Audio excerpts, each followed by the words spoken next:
Topshiriq ikkinchi misoli.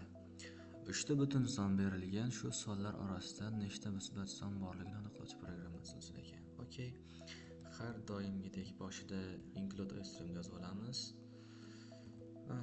Endi 3 butun son ekan, demak int a b s qilsak bo'ladi. Keyin son xohlaganini kiritish uchun sin bilan a ni s ni beramiz.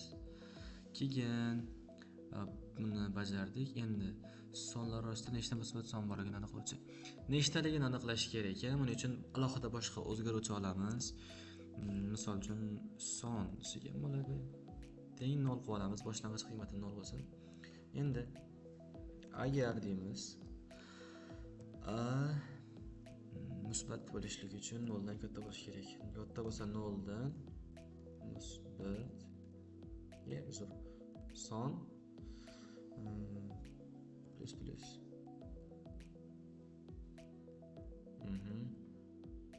Agar b katta bo'lsa 0 dan son plus. Xuddi shunaqa s ham katta bo'lsa 0 dan son plus.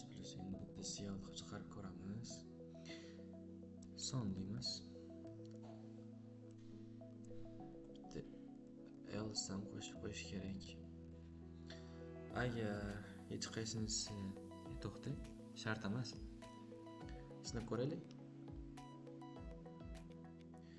Xo'p, ikkita musbat beraman, misol uchun 10 bilan 20, bitta manfiy 10, 11 qani?